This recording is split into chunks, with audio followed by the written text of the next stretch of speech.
The life and legacy of Loni Anderson, the adored actress who won hearts as Jennifer Marlowe on the popular sitcom WKRP in Cincinnati, are the focus of our discussion today.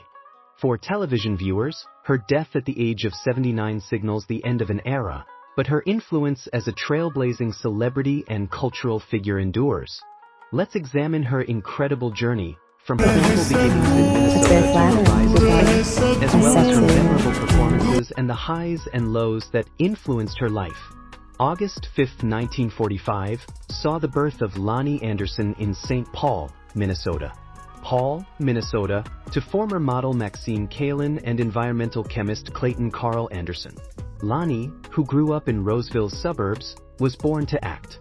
She was crowned Queen of the Valentine's Day Winter Formal in 1963, while a senior at Alexander Ramsey High School, giving her a taste of the charisma that would later define her career.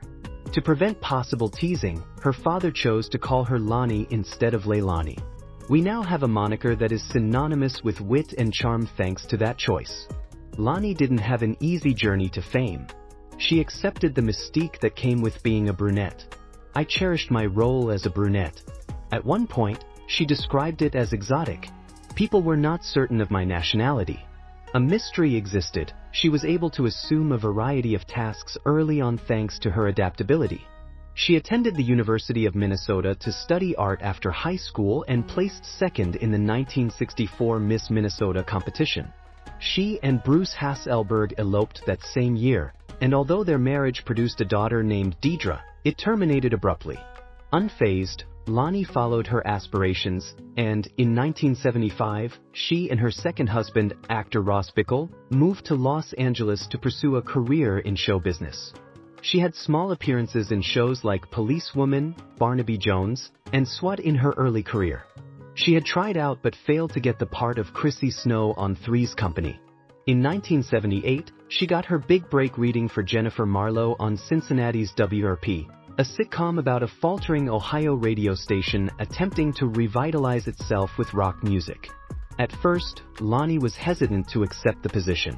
She urged Hugh Wilson, the show's creator, to recast Jennifer as the smartest person in the room with a stunning appearance reminiscent of Lana Turner, as she was afraid of portraying the stereotyped stupid blonde. Wilson concurred, and Loni turned Jennifer into a shrewd, capable receptionist who used her charm to control her incompetent employer, Arthur Big Guy Carlson, and hold back salesman Herb Tariq's constant approaches. Cincinnati's WKRP, which ran from 1978 to 1982, established itself as a cultural icon. Loni had an appearance in almost every episode, and her performance earned her 3 Golden Globe Awards and 2 Emmy nods. Jennifer Marlowe had more than simply a lovely appearance.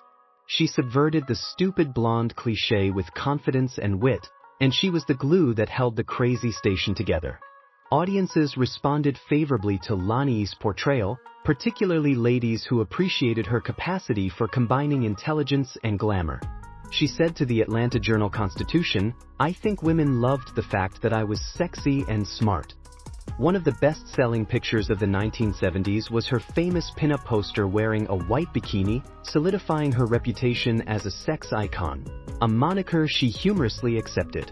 She said, "My granddaughters think it's a hoot." Loni had a varied career outside of WKRP.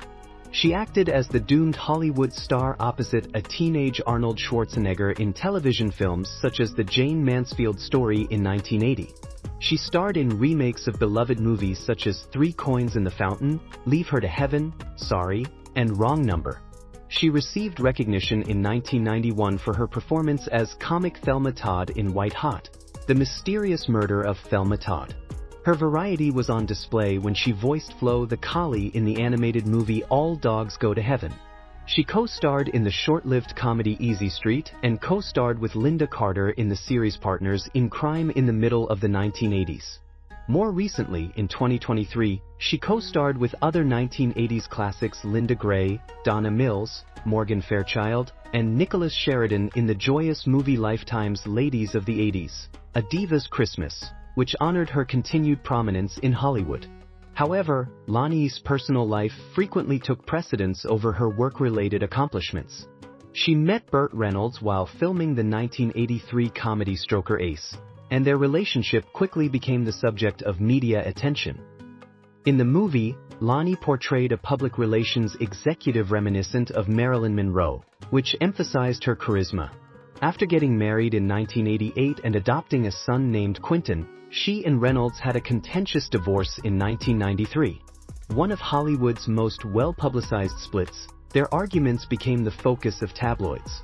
Loni claimed in her 1995 autobiography, My Life in High Heels, that he had physically abused her, but Reynolds later stated in his 2015 memoir that he never liked her. They reconciled as pals prior to Reynolds' passing in 2018, despite their animosity in 2018. Friends first and friends last, highlighting their relationship with their son. Loni had 4 marriages. She married actor Jeff Raymond before her marriage to Reynolds, following her brief first marriage to Hasse Elberg and her second to Bickel. She found long-lasting pleasure in 2008 with guitarist Bob Flick, who was a founding member of the folk group The Brothers Four in the 1960s. Their tale of love was fortuitous. They reconnected decades after initially meeting at a Flick's band fan event in 1963, and on the 45th anniversary of that meeting, they were married. In a heartfelt reference to their past, a picture from their first meeting was included on their wedding cake. Peer and fan tributes emphasize Loni's friendliness and expertise. She is a true genius with a razor-sharp wit and an amazing work ethic, according to Barbara Eden, star of I Dream of Jeannie. The loveliest, most generous woman, according to Morgan Fairchild, who worked with Loni and Bob Hope on specials and women of the 1980s. Her 30-year manager, Steve Sauer, hailed her as a class act who gracefully juggled her profession and family. Social media users complimented Loni's ability to steal scenes with her incisive delivery and reminisced about WKRP's iconic moments, such as the well-known statement, "I could have sworn turkeys could fly." Beyond her jobs, Loni has left a lasting legacy. She demonstrated that intelligence and beauty could coexist by redefining what it meant to be a TV bombshell. She defied prejudices and motivated a generation of viewers by insisting that Jennifer Marlowe be a multifaceted figure.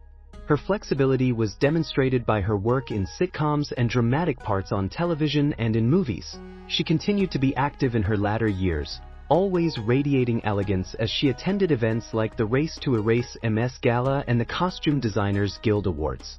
Her publicist, Cheryl J. Kagan, announced that she passed away in a Los Angeles hospital amid family members following a protracted illness. Her family statement conveyed their sorrow. "We regret to inform you of the death of our beloved grandma, mother, and wife. Grandchildren Mackenzie and Megan Hoffman, stepson Adam Flick, step-grandchildren Felix and Maximilian, daughter Deidre, son-in-law Charlie Hoffman, son Quentin Anderson Reynolds, and spouse Bob Flick are all living. At Hollywood Forever Cemetery, a private family service is scheduled. The life of Loni Anderson served as an example of resiliency and creativity. From a Minnesota beauty queen to a Hollywood star, she gracefully handled notoriety, personal struggles, and a shifting business. Her portrayal of Jennifer Marlowe will live on in TV history as a constant reminder of her brilliance and the happiness she gave to millions of people. Let's honor the humor, the glitz, and the strength she gave the world as we remember her. For more tales about the icons who influenced entertainment, please consider subscribing to our channel if you like this homage to Loni Anderson. To remain updated, click the bell icon. Share your favorite Loni moment from WKRP or elsewhere in the comments section. We appreciate your time, and together, let's continue her legacy.